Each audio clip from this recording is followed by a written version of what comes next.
जिंदा है तू, बाकी है तुझ में हौसला। सगळ्यांना जय हिंद। खूप छान आणि असे उत्साहाने भरलेले डोळे, ऊर्जेने भरलेलं मन आणि इतकं सुंदर संवेदनशील तुमचं वय, हे सगळं समोर बघून मला प्रचंड आनंद झालेला आहे। त्याच्यामुळे तुम्ही स्वतःसाठी छान एकदा टाळ्या वाजवा सगळ्यांनी। जबरदस्त। आणि काही विशेष हे करायला नाही आहे, मी इथे आलेली तुमच्याशी फक्त गप्पा मारायला आलेली आहे। कारण कालपर्यंत मी तिथे बसलेले होते, जसं आता महेश सरांनी सांगितलं की माझा प्रवास हा मालवणमधनं सुरू झाला, तसा माझा प्रवास हा मराठवाड्यातल्या जालन्यातनं सुरू झाला। शुद्ध मराठी मीडियम 10वी पर्यंत, कारण तेव्हा की असं सेमी इंग्लिश आणि इंग्लिश असतं हे सुद्धा पुसटचं माहिती होतं, पण शाळेत उपलब्ध नव्हतं, NCC नव्हतं मुलींसाठी। आणि अशा भागातनं माझा प्रवास सुरू झाला। पाण्यासाठी लांबच लांब रांगा असायच्या, आजूबाजूला बरीचशी कामं असायची आणि तिथून सुरू झाला प्रवास। मुळात हा प्रवास म्हणजे माझे आजोबा गीता पठण करायचे आणि त्यांच्याकडून मला भगवद्गीतेचा वारसा मिळाला। त्यातला एक शब्द लहानपणापासून मी उचलला, उद्धरेद आत्मनात्मानं। आपला उद्धार करायचा असेल तर त्यासाठी आपण स्वतः जबाबदार असतो आणि म्हणून आपल्यालाच काहीतरी करायला हवंय, जेणेकरून आपल्या आजूबाजूची परिस्थिती सुधारेल, आपली स्वतःची परिस्थिती सुधारेल। सो हा प्रवास म्हणजे त्याचा शोध आहे एक प्रकारे। आणि तुमच्या सगळ्यांसाठी सांगायचं म्हटलं तर तिथून इथे येणं हे छोटं अंतर आहे, ते कसं कापायचं एवढाच आजचा आपला म्हणजे टॉक आहे तो मर्यादित असणार आहे। माझे काही अनुभव मी तुमच्यासमोर सांगणार आहे। तर करिअर जे आहे आर्म फोर्सेसमधलं ते कसं असतं, साधारण स्वरूप काय असतं, निवडीमधले काही महत्त्वाचे टप्पे आपण पाहूया। आणि ह्या संदर्भात मला माहिती आहे सगळ्यांच्या मनात खूप प्रश्न असतात। आज आपल्याकडे खरं तर YouTube आणि वेगवेगळ्या अशा कार्यक्रमांचे व्हिडिओज उपलब्ध असतात, तरीसुद्धा हा जो पूर्ण प्रवास आहे तो स्वतःला कनेक्ट करणारा जास्त आहे असं मी म्हणेन। इतर सगळ्या गोष्टी असतात, तुमचं एक्झाम टेक्निक्स असतील, अभ्यास असेल, हे सगळं करायचंच, परंतु इतर क्षेत्र आणि ह्या क्षेत्रात महत्त्वाचा काय फरक असतो तर आपण स्वतःशी कसे कनेक्ट होतो। कारण हा जो आहे हा जॉब असा नाही की आपण 10 ते 5 ऑफिसला गेलो आणि घरी आलो, असा नाही आहे। इथे तुम्ही 24 तास एक कमिटेड आयुष्य जगणार आहात, म्हणून तुमचं जे सगळं तुमचा स्वभाव, तुमचं शरीर आणि सगळं काही तुमचं इथनं ढवळून निघतं आणि त्यासाठीचं व्यक्तिमत्व तयार करणं ही एका रात्रीतनं घडणारी गोष्ट निश्चितच नाही आहे। म्हणूनच मला तुमचं जे वय आहे ते समोर बसलेल्या सगळ्या मुला-मुलींचं हे फार सुंदर वय वाटतं, कारण आजपासूनच या दृष्टीने तुम्ही स्वतःकडे बघणं जर सुरू केलं तर हा प्रवास काही फार अवघड नाही आहे। आपल्या सगळ्यांना माहिती आहे, आपण नुकतीच 25वा आपण एक आपण काय म्हणूया 25वा वर्ष पूर्ण आपण केलं कारगिल युद्धाच्या विजयाला।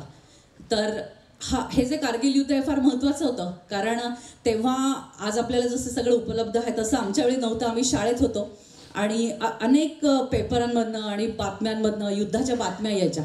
आपल्याला माहिती आहे कारगिल हिरोज सगळ्यांना, तर त्यांच्या सगळ्या कथा यायच्या आणि त्या खूप इन्स्पायर करून जायच्या। म्हणून माझ्यासाठी खूप स्पेशल आहे त्या सगळ्या आठवणी आणि त्या सगळ्या हिरोजच्या एक एक कथा। तर म्हणून मी मुद्दाम आज त्याचा उल्लेख करण्यासाठी केवळ हे केलं की आता आपण 25 वर्ष पूर्ण केलेली आहेत आणि तुम्हाला जिथे कुठे त्या सगळ्यांच्या गोष्टी वाचायला मिळतील तर त्या अवश्य वाचा। एक तारुण्य कसं असावं हे आपल्याला कळतं, किती बेदरकार तारुण्य असू शकतं। म्हणजे आज आपण काय म्हणतो तारुण्याची व्याख्या की कुठेतरी जाऊन सेल्फी काढणं किंवा एवढे हे मिळवणं, तेवढे ते लाईक्स मिळवणं, ह्याला आपण कदाचित तारुण्याशी जोडतो, पण हे सगळे हिरो यांचं तारुण्य खूप वेगळं होतं की आई बाबा तुम्ही हे पत्र वाचाल तेव्हा मी वरती स्वर्गात मध्ये अप्सरांचा पाहुणचार घेत असेल, एवढं मृत्यूला सकारात्मकतेने बघणारं हे तारुण्य होतं। तर ह्या सगळ्या कथा तुम्ही आवर्जून वाचाव्यात म्हणून केवळ मी हा उल्लेख इथे करत आहे।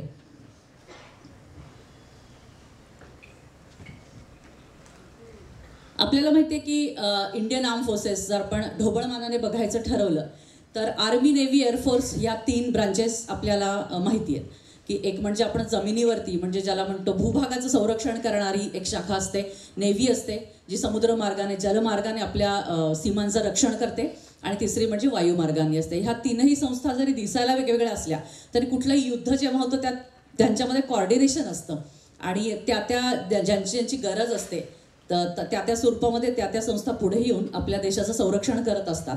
तर आजचं हे जे काही सगळं आहे, काही टेस्टचा उल्लेख होईल किंवा काही काही टेक्निक्सचा उल्लेख होईल, तर तो तीनही शाखांसाठी तो तितकाच ॲप्लिकेबल आहे. त्या व्यतिरिक्त आर्मी नेव्ही एअरफोर्सच्या व्यतिरिक्त ह्या सगळ्या पॅरामिलिटरी फोर्सेस असतात, आपल्याला माहिती आहे, कदाचित ऐकून असेल, राष्ट्रीय रायफल्स, आसाम रायफल्स. तर ह्या सगळ्यांमध्ये सुद्धा आपल्याला तेवढाच स्कोप असतो. आणि जिथे कुठे तुम्हाला या सगळ्या ॲड्स बघायला मिळत असेल तर ती सवय तुम्ही आत्तापासून लावा, की कुठे कशी ॲड भरता येईल किंवा कशा स्वरूपामध्ये त्याच्या कंडिशन्स असतात वगैरे. ही सवय अगदी शाळेत असल्यापासून लावली तर पुढे जाऊन त्या खूप किचकट ज्या म्हणजे कंडिशन्स असतात त्या तशा वाटत नाहीत. आपल्याला सवय होऊन जाते एक प्रकारे त्यांच्याकडे बघण्याची. आत्ता तुमच्यापैकी सगळ्यांना माहिती असेल, म्हणजे आपण खरं इंटरॅक्शन करू शकत नाही तशी, कारण माईक जर आपल्याकडे असेल तर आपण देऊ शकतो. तरी मी इथनं सांगते तुम्हाला की आपलं आर्मीचं सगळ्यात महत्त्वाचं काम असतं की आपण सीमांचं संरक्षण करतो, बरोबर आहे. जवान आपल्याला माहिती आहे की सीमेवरती अहोरात्र लढत असतात. आणि आत्तापर्यंत भारताने 1947, 62, 65, 71 आणि कारगिलचं युद्ध 99चं अशी 5 महत्त्वपूर्ण युद्ध लढलेली आहेत. यांची जिथे जिथे तुम्हाला माहिती मिळेल ती आवर्जून तुम्ही वाचा.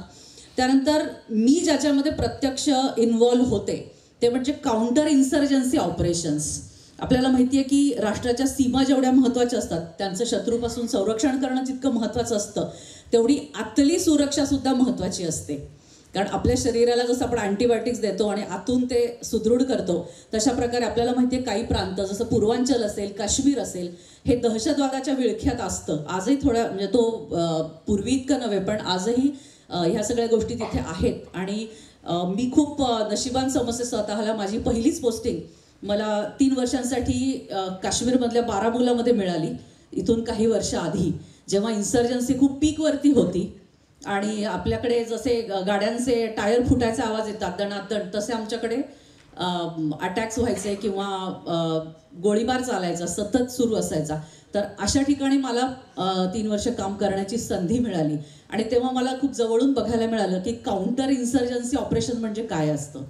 तर अशा ठिकाणी जिथे प्रत्यक्ष सीमा नव्हे पण सीमावर्ती भाग असतो, म्हणजे बराच अलीकडे असतो तो कधी कधी, आणि तिथे राहून म्हणजे तिथे दहशतवादी घुसतात आणि अशा प्रकारे आपल्याला त्या भूभागाचं संरक्षण करायला लागतं. त्याच्यासाठी अतिशय तत्परतेनं काम करायला लागतं. तर त्यासाठीचं व्यक्तिमत्व हे एका अधिकाऱ्याचं घडतं आणि ते घडतं ते प्रशिक्षणातनं घडतं. म्हणून हे सगळं एकामागे एक अशा सगळ्या या फेजेस असतात. तर मला सांगायचा मुद्दा एवढाच की हे काउंटर इन्सर्जन्सी ऑपरेशन्स हे सुद्धा आर्मीचं काम असतं. युनायटेड नेशन्सची एक पीस कीपिंग फोर्स असते. ज्या भूभागामध्ये अशांती असते, म्हणजे वातावरण जरा धोक्याचं असतं, तिथे काही राष्ट्र मिळून त्या फोर्सेस एक नियोजन पद्धतीने तिथे तैनात करत असते. तर तिथे काम करण्याची सुद्धा आमच्या रेजिमेंटला संधी मिळाली आणि अशा अनेक संधी आपल्याला आर्मीमध्ये राहून मिळतात. ह्या आंतरराष्ट्रीय पोस्टिंग ज्याला म्हणतो आपण, भारताबाहेर सुद्धा राहून काम करण्याची संधी आपल्याला मिळते. आणि आपल्याला सगळ्यांनी पेपरमध्ये वाचलं असेल, कुठे भूकंप झाला, कुठे पूर आला, तर सगळ्यात आधी तिथे कोण पोचतं? आर्मीचे कमांडोज किंवा जे विशेष प्रशिक्षण घेतलेले असतात ते तिथे अगदी पटकन पोचतात. म्हणजे त्यांना ते तत्पर असतात, त्याच्यामध्ये प्रशिक्षित असतात. आणि हे सगळ्यात महत्त्वाचं आर्मीचं आपल्या जवळ जे आपण काम बघतो ते आहे एक प्रकारे. तुम्हाला सगळ्यांना काय वाटतं की आर्मी का जॉईन केली पाहिजे? तुम्हाला सांगता येईल कोणाला की का आर्मी जॉईन केली पाहिजे? तुम्हाला काय वाटतं? जोरात बोलून सांगितलं तरी चालेल, एकाबरोबर 2-3 जणांनी सांगितलं तरी पण चालेल.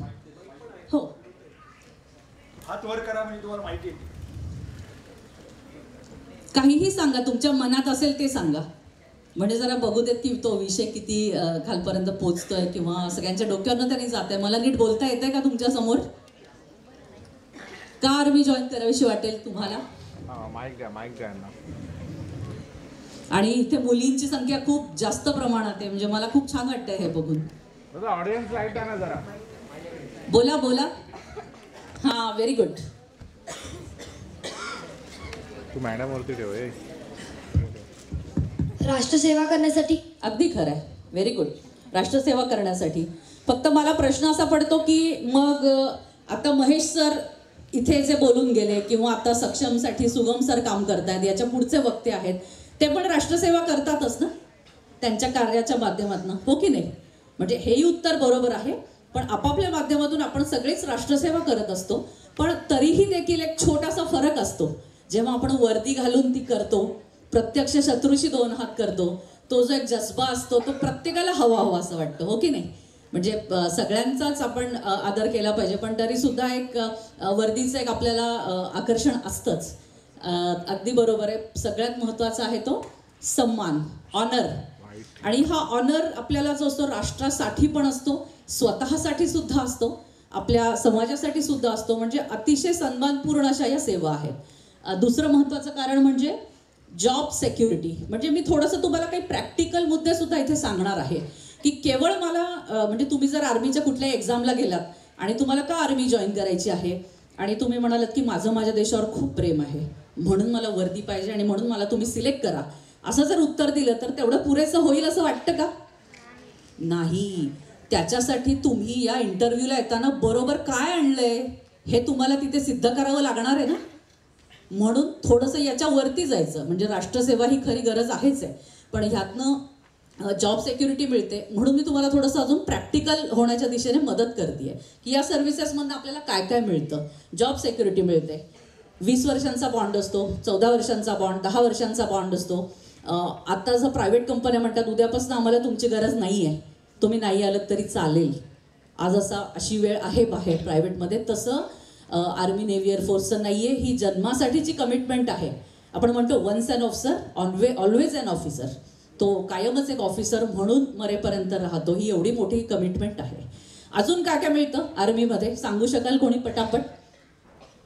सन्मान मिळतो, जॉब सिक्युरिटी, चांगल्या फॅसिलिटीज तर आहेच आहेत, पण अजून काय असतं? कशासाठीच्या तुम्हाला एक व्यासपीठ मिळतं कोणकोणत्या गोष्टींसाठी? तुम्ही आपल्याकडे जे सगळे ऑलिम्पिक्स वगैरे होतात ते बघता का? बघता सगळ्या खेळांच्या स्पर्धा वगैरे?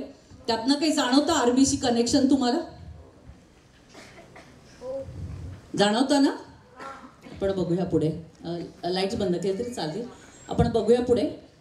तिसरा मुद्दा आहे क्वालिटी ऑफ लाईफ. हे खूप कमी जणांना माहिती आहे की लाईट्स बंद केले तरी चालतील.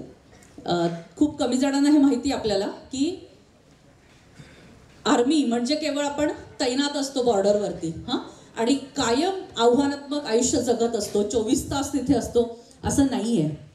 तर आर्मी हा केवळ जॉब नाही आहे, आर्मी एक जीवन पद्धती आहे.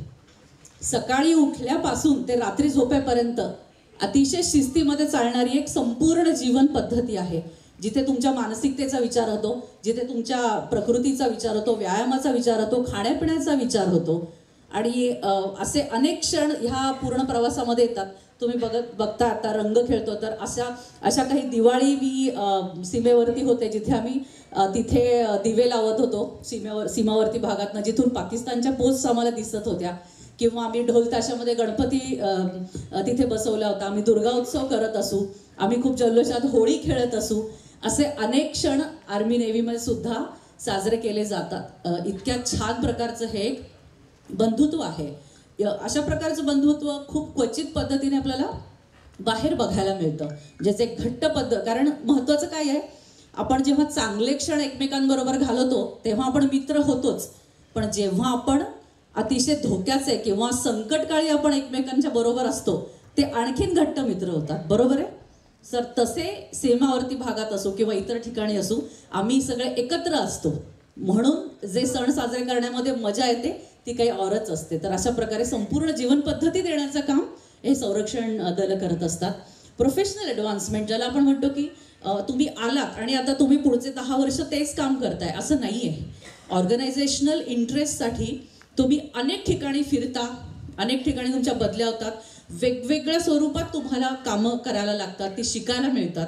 आणि तुमचे कॅप्टन, जसं आता मी लेफ्टनंट म्हणून जॉईन झाले, मग कॅप्टन झाले, मेजर झाले, तर अशी जी ॲडव्हान्समेंट असते ही सतत सुरू असते. म्हणजे स्वतःची प्रगती आणि संस्थेची प्रगती हे दोन्ही हातात हात घालून जातात.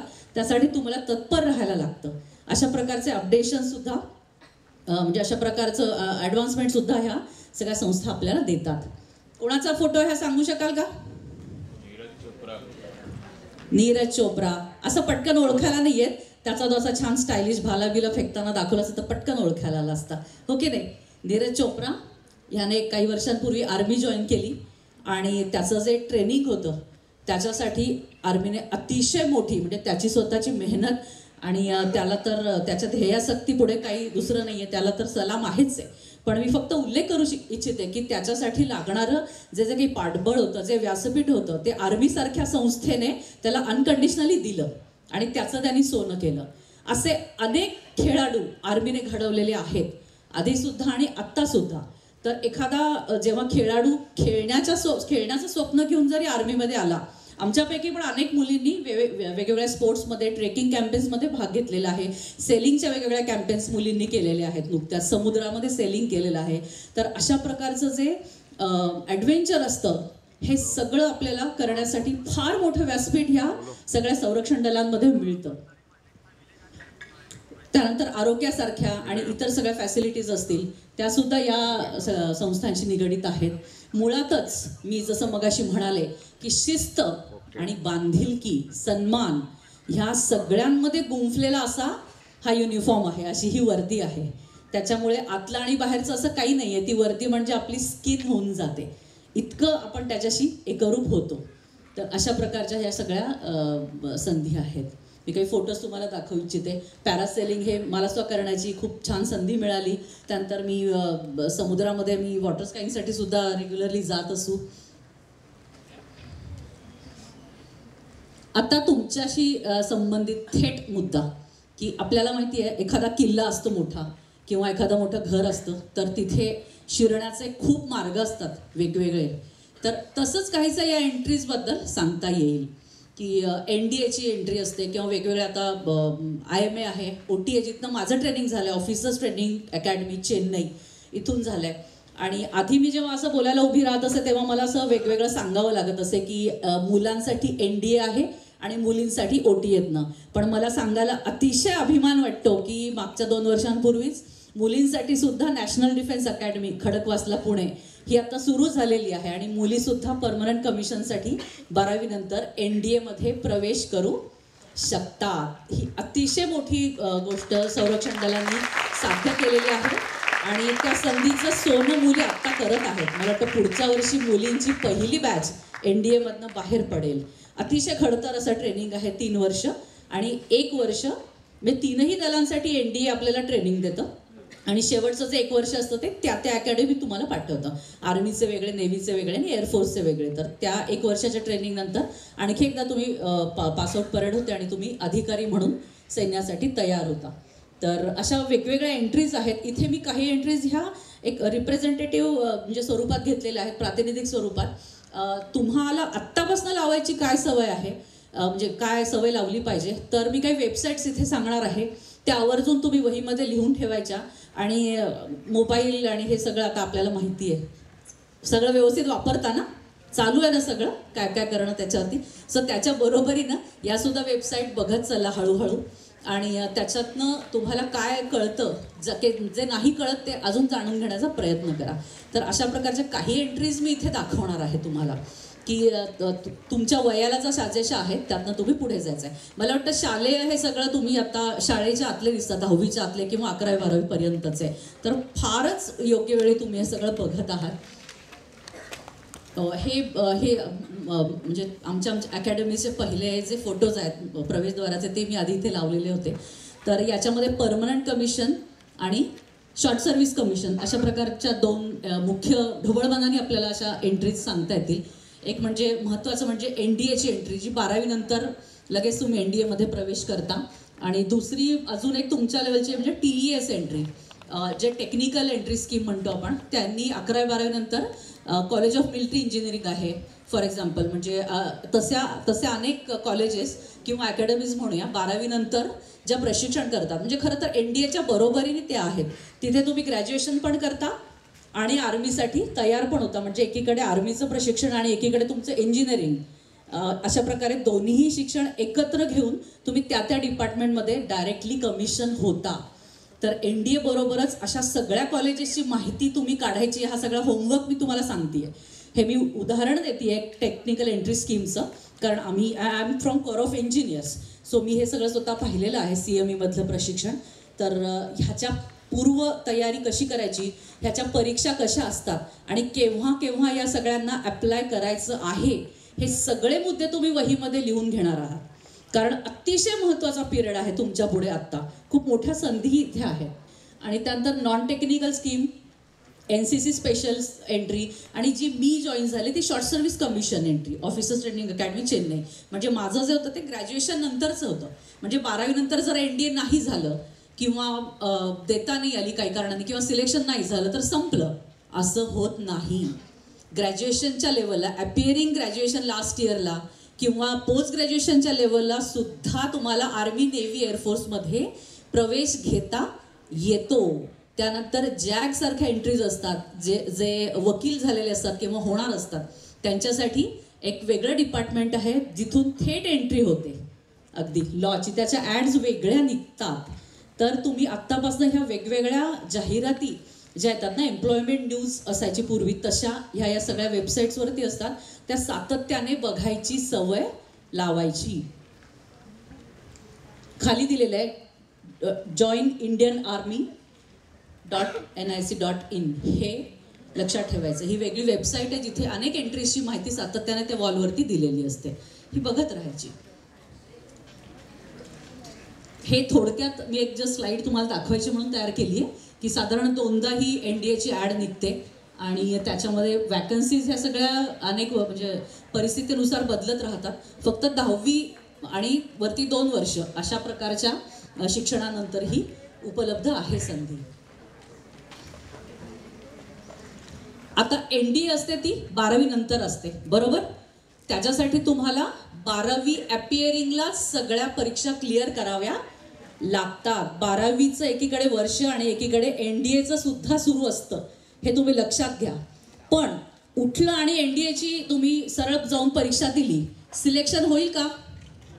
म्हणजे होऊ शकतं, तुमचं पर्सनॅलिटी तशी असेल तर.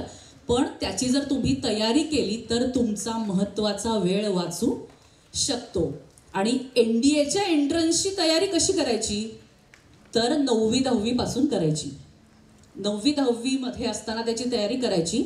जसं 12वीची परीक्षा सुरू असताना NDAची देता येते, तशी 10वीची सगळी तयारी सुरू असताना तुम्हाला NDAची परीक्षा कशी करायची, म्हणजे तयारी कशी करायची ह्यासाठीच्या ज्या संस्था आहेत त्याच्या एंट्रन्सची तयारी तुम्हाला करायची आहे, ती 10वी मध्ये करायची आहे.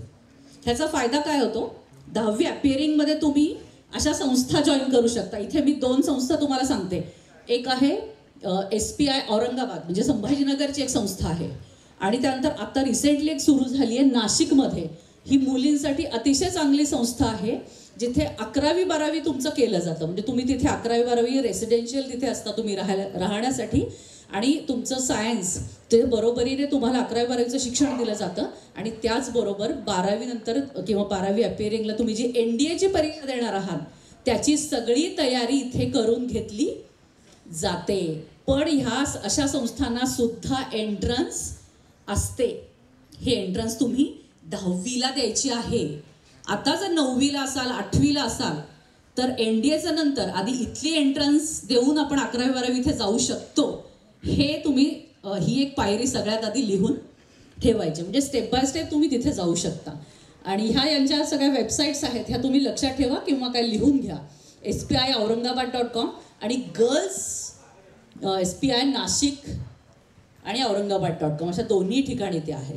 खूपच चांगल्या संस्था आहेत त्या, तुमची खूप चांगली तयारी तिथे करून मिळते. आणि एक महत्त्वाची गोष्ट सांगू का की मी हे जे काही सांगते आत्ता ते केवळ तुम्ही आर्मीतच यावं म्हणून सांगतेय का? नाही, तुम्ही स्वतःला चांगलं ओळखून त्या पद्धतीने त्या क्षेत्रामध्ये करिअर कराच. पण हे जे सगळं तुमचं जे प्रशिक्षण असतं, ही जी तयारी आहे एंट्रन्सची, ही तुम्हाला पूर्ण आयुष्यभर साथ देते. कारण त्यातनं जे व्यक्तिमत्व तयार होतं, विशेषतः जी लिडरशिप क्वालिटी त्यातनं तयार होते, ती तुम्हाला आयुष्यभरासाठी आहे. आज कोणतंही फील्ड घ्या, त्यात जर तुम्हाला पुढे जायचं असेल तर लिडरशिप क्वालिटीज आवश्यक आहेत. कुठलंच फील्ड याला अपवाद नाही आहे, बरोबर. तुम्हाला इनिशिएटिव्ह घ्यावा लागतो, तुम्हाला चांगलं टीमवर्क करावं लागतं, ते आपण सगळं पुढे बघूया. पण त्याच्यासाठी तयार होण्यासाठी म्हणजे त्या सगळ्याच करिअरसाठीचा हा पाया ठरू शकतो. माझा असा अजिबात आग्रह नाही की तुम्ही हे सगळं करून आर्मीतच यायचं असं नाही आहे. तुमच्या आवडत्या क्षेत्रात तुम्ही जाऊ शकता, पण जरूर ह्या प्रकारच्या चाचण्यांना तुम्ही सामोरं जावं, त्या चाचण्यांची तुम्ही तयारी करावी अशी माझी मनापासून इच्छा आहे. आता सगळ्यात महत्त्वाचा मुद्दा म्हणजे सर्व्हिस सिलेक्शन बोर्ड. मी आतापर्यंत जे काही सांगितलंय 10वी-12वीची तयारी, NDA जाऊ शकता किंवा ग्रॅज्युएशन लेवलला जाऊ शकता, ह्या सगळ्या म्हणजे ह्या सगळ्या परीक्षांमध्ये तुम्ही पास झालात, लेखी परीक्षांमध्ये, तर महत्त्वाचा मुद्दा आहे तो सर्व्हिस सिलेक्शन बोर्डचा इंटरव्ह्यू, ज्याला आपण इंटरव्ह्यू म्हणतो. पण फक्त एक इंटरव्ह्यू नसतो, हे एक प्रकारे पूर्ण स्कॅनिंग असतं. आपण जसं एक्सरे काढतो किंवा MRI काढतो, आतलं सगळं दिसतं ना, तशा प्रकारे तुमचं काय काय गुण आहे तुमच्या आतमध्ये ते सगळे SSB मध्ये दिसतात. चांगला आठवडाभर चालणारा हा इंटरव्ह्यू असतो. तुम्ही ऐकलंय सगळ्यांनी SSB हे नाव ऐकलंय? नाही ऐकलंय? तुम्ही यूट्यूबवरती हे सगळं बघा की SSB इंटरव्ह्यू काय असतो, तो कसा असतो, आलं लक्षात? आणि त्या पद्धतीच्या चाचण्यांची तुम्ही शाळेमध्ये सुद्धा तयारी करू शकता. म्हणजे ग्रुप डिस्कशन असेल, बरोबर? वक्तृत्व स्पर्धा माहिती आहे सगळ्यांना? हां, तशा प्रकारे ग्रुप डिस्कशन म्हणजे 2 गटांमध्ये होणारी चर्चा असेल, वादविवाद असेल, तर ह्या प्रकारच्या सवयी आत्तापासून लावायच्या. कारण बोलणं हे आपलं खूप मोठं शस्त्र आहे, ज्याच्या जोरावरती आपण लढाई जिंकू शकतो. कारण सैनिक व्हायचं किंवा ऑफिसर व्हायचं म्हणजे जोश फक्त असं असतं का? किंवा तुमच्या दंडात खूप जोर आला तुमचा, तुम्ही अगदी तयार झालात शरीराने आणि थेट आर्मीत एंट्री, असं होईल का? नाही. सगळं आपल्या डोक्यात असतं, मेंदूत असतं. मनात जेवढी शक्ती असते तेवढी ती तुमच्या नंतर हळूहळू ती शरीरात येते आणि तुम्ही शरीराकडनं ते सगळं करवून घेता, तेव्हा तुम्ही एक चांगले अधिकारी होता. आलं लक्षात? तर अशा पद्धतीने SSB हे तुम्ही आता हा तुम्हाला होमवर्क आहे दिलेला, बरोबर? हे सगळं शोधून काढायचं आहे. तर या SSB मध्ये खूप वेगवेगळ्या चाचण्या होतात तुमच्या, ज्याच्यामध्ये तुमच्या मनाचं परीक्षण केलं जातं की आम्ही जर तुम्हाला पुढे आर्मीचं ट्रेनिंग दिलं तर तुमचं मन सक्षम आहे का ते घेण्यासाठी, तुमचं शरीर तयार करण्यासाठी तुमच्या मनाला तुम्ही अशी कमांड देऊ शकता का, काय काय दडलंय तुमच्या मनामध्ये. आणि हे एका रात्रीत नाही येईल का मला सांगा? नाही. याच्यासाठी तुम्ही आत्तापासून जर तयारी केली तर जाऊन तिथे तुम्ही अतिशय आत्मविश्वासाने त्यांच्या पुढे बोलू शकाल. आणि माझ्या देशावर प्रेम आहे, पण ते सिद्ध करण्यासाठी हे घ्या, हे माझे गुण आहेत, ही माझी लिडरशिप क्वालिटी याच्यामध्ये मी दाखवून देत आहे, असं तुम्हाला तिथे जाऊन सांगावं लागणार. आलं लक्षात? तर हे सूत्र लक्षात ठेवायचं की अकॅडमिक एक्सलन्स ज्याला म्हणतो, हा अतिशय महत्त्वाचा आहे. आज आपण कितीही लिबरली म्हणत असो, हे मी पालकांसाठी सुद्धा इथे सांगू इच्छिते की त्याला जिथे इंटरेस्ट आहे तिथे तो जाईल, असं काही नाही. आता त्याच्या आवडीचं क्षेत्र आहे, तो करेल. हे जरी खरं असलं तरी सुद्धा मनाची मशागत ही आपल्याला करावी लागते. आणि म्हणून अकॅडमिक एक्सलन्स हा महत्त्वाचा आहेच आहे. तो नसेल तर गोष्ट वेगळी, पण आपण का म्हणून चांगले मार्क मिळवू नयेत परीक्षेमध्ये याचं काही कारण तुम्ही देऊ शकता का? का म्हणून आपण आपल्या हातात पुढे असलेला अभ्यास करू नये? केला पाहिजे ना तो. अगदी बेसिक गोष्ट आहे ही. चांगला अभ्यास करून चांगले मार्क्स मिळवणं ही प्रथम गोष्ट आहे कुठल्याही करिअरची. आलं लक्षात? तर हे करत राहायचं सातत्याने, त्याला पर्याय नाही. हे पालक आणि पाल्य दोघांनी पण लक्षात ठेवायचं. त्यानंतर कॉम्पिटिटिव्ह एक्सलन्स, जे मी आत्तापर्यंत सांगते की सगळ्या क्वालिटीज तुमच्या ह्या लागतात, तर ते. त्यानंतर फिजिकल ॲट्रिब्यूट्स आत्तापासून तयारी करायला लागायची. चांगल्या सवयी असतील, चांगला व्यायाम असेल, तो कधीच वाया जाणारा नाही आहे. ह्या वयापासून तुम्ही मशागत करायला लागायची शरीर आणि मनाची. आणि सॉफ्ट स्किल डेव्हलपमेंट, तुमचं बोलणं असतील, लिडरशिप क्वालिटीज असतील तुमच्या, ह्या सगळ्या ज्या आहेत ना, हे गुण तुम्ही तासत राहायचे हळूहळू. ह्याचा परिणाम होतो तो तुमच्या समोर दिसतात युनिफॉर्ममधले लोक तुम्हाला, मुलं मुली, ह्या 4ही गोष्टींचा परिपाक असतो, तुम्ही ऑफिसर होता, बरोबर? आता हे साधारण SSBचं शेड्यूल असं असतं. इथे वेगवेगळ्या टेस्ट दिलेल्या असतात तुम्हाला की सगळ्यांनी मिळून तुम्ही गटचर्चा करायची, एकाने मिळून ती गोष्ट सांगायची, वेगवेगळ्या स्लाइड्स तुम्हाला दाखवल्या जातात. त्याच्यामध्ये एक सायकोलॉजिकल टेस्ट सुद्धा असतात, म्हणजे सिच्युएशन रिॲक्शन. जर तुम्हाला सांगितलं पटकन अशी अशी सिच्युएशन आहे, तुम्ही काय कराल, तर तुम्हाला पटकन 4 पैकी 1 पर्याय तिथे निवडायचा असतो. त्याच्यासाठी खूपच कमी वेळ असतो. म्हणजे बरोबर जी ओरिजिनल तुमची रिॲक्शन आहे ती तिथे नोट केली जाते. म्हणजे आपला निर्णय योग्य तर हवाच, पण तो वेळेत सुद्धा घेणं आवश्यक आहे. खूप वेळाने पण योग्य निर्णय घेतला असं होत नाही. कायमच आपल्याला निर्णय घेण्यासाठी कमी वेळ असतो, पण तरी तो अचूक असला पाहिजे. अशा अनेक गोष्टी, असंख्य गोष्टी ह्या सायकोलॉजिकल टेस्टमधून तुमच्या केल्या जातात. त्यानंतर वेगवेगळे ग्रुप्स केले जातात, ग्रुप टास्क असतात, इंटरव्ह्यू असतात. इथे मला खूप म्हणजे अगदी आवर्जून सांगायला आवडेल की SSBसाठी किंवा कुठल्या UPSCच्या आर्मीच्या परीक्षांना जाण्यासाठी ना सगळ्यात महत्त्वाचा गुण काय माहिती आहे? इंटिग्रिटी, प्रामाणिकपणा. अनेकांना असं वाटतं, म्हणजे मी खूप मुलांच्या संपर्कात असते की नाही झालं सिलेक्शन, किंवा आता आपल्याला आर्मीच्या इंटरव्ह्यूमध्ये बोलायचं आहे, म्हणजे मला आर्मीची किती माहिती आहे किंवा माझ्या करंट अफेअर्स आणि या सगळ्या गोष्टी महत्त्वाच्या आहेतच, परंतु तुम्हाला जे खरंच आवडतं, तुमची जी खरी पर्सनॅलिटी आहे ती तिथे दाखवणं अतिशय आवश्यक असतं. म्हणून कुठल्याही प्रकारे तुम्ही स्वतःपासून दूर जायचं नाही. जे तुम्हाला येतं ते येतं, जे तुम्हाला नाही येत ते नाही येत, हे अतिशय मोकळेपणाने तुम्ही सांगा, तुमचे छंद सांगा, आणि त्यानंतर मेडिकल एक्झाम आणि हे सगळं होतं. हे एकदा गुण तुम्ही डोळ्याखालनं घाला. हे सगळे आर्मीच्या एक्झाम्समध्ये टेस्ट केले जातात. त्याच्यामध्ये तुम्ही इतरांशी कसे वागता, कसं ना, बोलण्यासाठी तुम्ही पहिली गोष्ट चांगलं ऐकणं गरजेचं आहे. म्हणजे जेव्हा गटचर्चा सुरू असते तुम्ही किती मन लावून ती ऐकताय हे जास्त चांगल्या प्रकारे नोट केलं जातं. मग तुम्ही इतरांवर परिणाम जसा दाखवून त्या गटाला कशी दिशा देताय एक लीडर म्हणून, हे सगळं केलं जातं.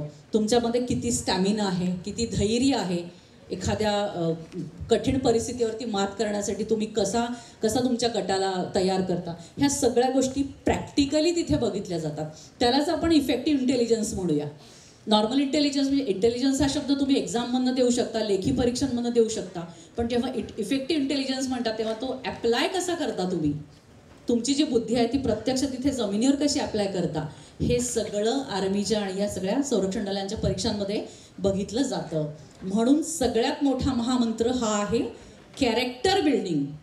व्यक्तिमत्व विकास तर आहेच, म्हणजे पर्सनॅलिटी डेव्हलपमेंट हा नंतर येतो. सगळ्यात महत्त्वाचा काय आहे? कॅरेक्टर बिल्डिंग, एक चांगलं चरित्र घडवणं. ह्याला पर्याय नाही. जसं आत्ताच महेश सरांनी सांगितलं की सातत्याने चांगलं वाचन करा, एक चांगला माणूस होण्याचा प्रयत्न करा, तो आपोआप प्रतिबिंबित होतो तुम्ही देत असणाऱ्या सगळ्या टेस्टमध्ये. आणि आत्तापासून हे सगळं तुम्ही करायचं आहे. चांगल्या सवयी, स्क्रीन टाईम जो असतो तुमचा कमीत कमी ठेवा, त्याच्यावरती स्वतःच कंट्रोल करा.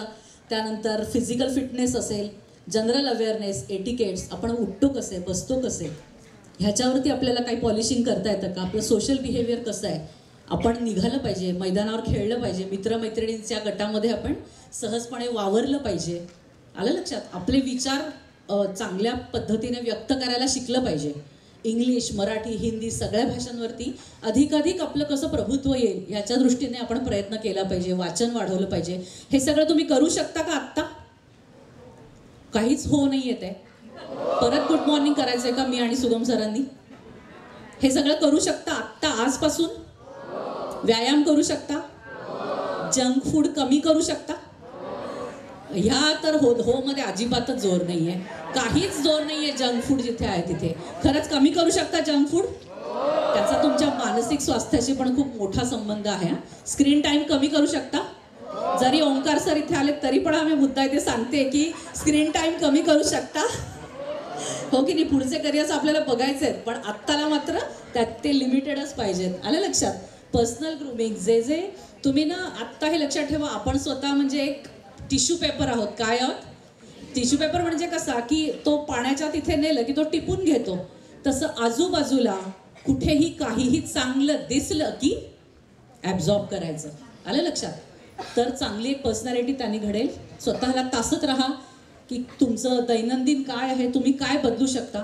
कुठलाही जो बदल असेल तुमच्या आयुष्यात वगैरे घडवायचा असेल तुम्हाला चांगला बदल, तर सगळ्यात आधी काय बदललं पाहिजे सांगा? दिनचर्या, रुटीन. एखादी गोष्ट तुम्ही जोपर्यंत रुटीनमध्ये आणत नाही तोपर्यंत ती सवयीचा भाग होत नाही. म्हणून सगळ्यात आधी काय बदलायचं आहे? रुटीन, दिनचर्या बदलायची आहे. सातत्याने चांगलं तुमच्याकडनं काम झालं पाहिजे. आणि हे थोडासा मी ट्रेनिंगचे काही फोटोज तुम्हाला दाखवायला आणले होते की कशा प्रकारे त्याच्यामध्ये गमती जमती होतात. आणि टीमवर्क किती महत्त्वाचं असतं. आपल्याला थोडं काहीतरी दुसऱ्यांमुळे शिक्षा झाली तर आपली चिडचिड होते, पण आम्हाला मात्र तिथे अकॅडमीमध्ये एकाचं चुकलं, एकाने शूलेस चांगली नाही बांधली तर पूर्ण कंपनीला तिथे बाहेर शिक्षा होते. एकाचं जरी काही लेट झाला एक जण तर उरलेल्या 20-25 जणांना सुद्धा शिक्षा होते. असा जो वेडेपणा असतो त्याला आम्ही म्हणतो मेथड इन मॅडनेस. त्याच्यामुळे आपण आपल्या मित्रांची गटाची जबाबदारी घ्यायला शिकलं पाहिजे. एका नेत्याचा महत्त्वाचा गुण काय? जबाबदारी घेणं. तर ह्याच्यासाठी मी तुम्हाला थोडेसे इथे फोटोज दाखवायला आणले होते. अशा प्रकारचं आमचं ट्रेनिंग चालतं की रेडिओ टेलिफोनी असेल, सगळ्या वेपन्सचं ट्रेनिंग दिलं जातं आर्मीमध्ये. त्यानंतर प्रत्यक्ष युद्ध कसं असतं, बंकर खोदून त्याच्यामध्ये हे सगळं आम्ही शिकलेलो आहे तिथे. मुलींचं ट्रेनिंगसुद्धा अशाच पद्धतीने असतं. त्याच्यामुळे कुणीही असा विचार करू नये की मुलींना पण ट्रेनिंग असतं का किंवा मुलींना काही सूट असते का, हे असं काहीही नसतं. अतिशय टफ असं ट्रेनिंग मुलींना दिलं जातं आणि तिथे कुठलाही भेदभाव केला जात नाही जबाबदारी देताना, नंतरसुद्धा ड्युटीच्या वेळी. आणि हीच अभिमानास्पद गोष्ट असते की मुलींना सुद्धा मी मुलगी असं म्हणायला संधी नसते आणि समोरच्याला तर नाहीच नाही अजिबात. सो ह्या सगळ्यांचा परिपाक म्हणजे हा माझा पासिंग आउटचा फोटो आहे तुमच्या आईबाबांच्या हाताने, आणि हे माझे सर होते म्हणून. पण अदरवाईज सगळ्यांसाठी अतिशय महत्त्वाची, तुम्ही डोळे बंद करून इमॅजिन करा की तुम्ही पूर्ण ट्रेनिंग पार पाडताय आणि तुमच्या आईबाबांना हे स्पेशल निमंत्रण दिलं जातं अकॅडमीतर्फे आणि त्यांच्या हातून तुमच्या खांद्याला स्टार्स लावले जातात. किती मोठी गोष्ट आहे ही. कारण एक जण जेव्हा अधिकारी होतो तेव्हा तो स्वतः अधिकारी होत नाही. त्याच्या खांद्यावरती एकीकडे असतात आईबाबांची स्वप्न, म्हणजे माझ्यासारख्यांच्या बाबतीत तर माझ्या गावातलं स्वप्न होतं किंवा मी मराठवाड्यातली पहिलीच आहे लेडी ऑफिसर, त्याच्यामुळे केवढी छान स्वप्न त्यावेळी बघितली होती सगळ्यांनी. तर त्या सगळ्या जबाबदाऱ्या असतात आणि वर्दीच्या स्वरूपात संपूर्ण राष्ट्र त्यांचा विश्वास तुमच्यावरती सोपवतं की माणूस म्हणून हा कधीही चुकणार नाहीये. आणि म्हणून आम्ही याला सॅल्यूट करतो. सॅल्यूट फक्त सैनिकाला करतात, माहिती आहे ना, फक्त सैन्याधिकाऱ्यांना करतात. तर हा अतिशय मोठा सन्मान तुम्ही कमावता आणि तुमच्या आईबाबांच्या हातून ते स्टार्स तुम्हाला लागतात. म्हणजे पूर्ण ट्रेनिंगमध्ये कधीही रडावंसं वाटायचं, जखमा व्हायच्या वेगवेगळ्या ठिकाणी, पण डोळ्यापुढे काय असायचं, नाही त्या दिवसासाठी करूया, आईबाबा येणार आहेत आणि सगळे माझे मित्रमैत्रिणी मला नंतर बघणार आहेत आणि स्वतः माझ्या खांद्यावरती स्टार्स लावणार आहेत. त्या एका क्षणासाठी एवढ्या जखमा झेलून घेऊया, काही हरकत नाही. सो हे स्वप्न जर बघितलं प्रत्येकाने तर तिथपर्यंत जाण्याची वाट सहज तयार होते. उंच ध्येय ठेवायचं, हे सगळं आपण मगाशीच ऐकलं. आणि हे नंतर मी जिथे पोस्टिंग होती माझी, अशा बर्फामध्ये आम्ही काम केलेलं आहे. तिथले मी काही फोटोज तुम्हाला दाखवण्यासाठी आणले होते. इथे लीड बाय एक्झाम्पल, म्हणजे आर्मीचं जे लिडरशिप असतं ना ते खूप भाषण देणारं किंवा असं नसतं. चलो हमें देश के लिए ये करना है, ऐसा करना पडेगा, ऐसा कुछ नहीं होता है. तुम्ही पुढे चला तरच मागचे तुमच्या मागणं येतील. तुमच्यात पुढे जाण्याची धमक नसेल काम पूर्ण होणार नाही. कुठे जिथे कुठे असेल पहिलं पाऊल कोणाचं उचललं पाहिजे, मी माझं उचललं पाहिजे. आणि हे नॉर्मल आयुष्यात पण आहे बरं का. मीच का करू, मीच का माझी रूम आवरू किंवा मीच का शाळेचं काम करू असा प्रश्न पडू द्यायचा नाही. मीच हे केलं पाहिजे कारण मी लीडर आहे जन्मतः. आलं लक्षात. हे प्रत्येकाने स्वतःला सांगायचं आणि जबाबदारी घ्यायची, निभवायची आणि पुढे जायचं. काम अर्धवट सोडायचं नाही. तर अशा प्रकारे हे अतिशय पाकिस्तानच्या अगदी जवळचा हा भाग आहे. तिथे आम्ही सगळे ट्रॅक क्लिअर करत असू, बर्फामध्ये काम करत असू, जे जे काही उपकरणांची दुरुस्ती असेल किंवा इंजिनियरचा जो काही सपोर्ट लागत असेल तो आम्ही तिथे देत असू. हे आमचं रेग्युलर रुटीन होतं, पिस्टल फायरिंग आणि ह्या सगळ्या गोष्टी तिथे. कारण ती इफिशियन्सी खूप महत्त्वाची आहे. हे तुम्ही दुसऱ्या फोटोत बघत असाल, कितीही स्नोफॉल होतोय, काहीही आहे, पण तुम्ही थांबत नाही. तुम्ही त्याच्यात पण पाय रोवून उभे राहता, मार्ग काढता आणि 24 तास तुमचं काम सुरू असतं. हे तिथे थंडीमध्ये तुम्ही कसे राहता वगैरे ह्याचं, ही आपली LOC आहे, लाईन ऑफ कंट्रोल. हां, तिथे जाऊन पण असं अशा पद्धतीने काम केलं जातं. सो हे फोटो छान वाटतात का बघायला? हां, तिथपर्यंत जाण्यासाठी मुद्दाम. हा पण पाकिस्तानची बॉर्डर तुम्हाला दिसत असेल, आमच्यावरती लागले. इस्लामाबाद, मुझफ्फराबाद, चकोटी हे सगळे ही अगदी पाकिस्तानची बॉर्डर आहे, जिथे उर्दूमध्ये सगळ्या पाट्यात. कमान सेतू उरी जवळचा, उरी माहिती आहे, सर्जिकल स्ट्राईक, हां तोच हा सगळा भाग आहे उरीचा. सो मला असं वाटतं की तुम्ही सगळ्यांनी हे डोळ्यात साठवावेत आणि तुमच्या रोजच्या स्वप्नाचा. वैयक्तिक आयुष्यसुद्धा कुठेही थांबत नाही. हे पालकांसाठी मुद्दाम मी हा फोटो टाकते की मी सुद्धा 2 मुलींची आई आहे. माझं सगळं चारजोकींसारखंच आहे. सैन्यात गेलं म्हणून बाकीचं आयुष्य सुद्धा थांबत नाही. अतिशय परिणामकारक पद्धतीने ते होतं. म्हणून हे मुद्दाम माझ्या 2 मुलींचा फोटो मी याच्यामध्ये ॲड केलेला आहे. सो हे महत्त्वाचं आहे. तुम्ही आता हे वाचा आणि तशी सुरुवात करा. जिथे कुठे आहात तिथून सुरुवात करायची. आलं लक्षात? सो परत एकदा म्हणायचं जय हिंद, भारत माता की. आणि लागणार तयारीला मग या सगळ्या गोष्टींच्या. आवडल्या तुम्हाला? यातलं काही स्लाइड्स आवडल्यात तुम्हाला? Yes, thank you. जय हिंद.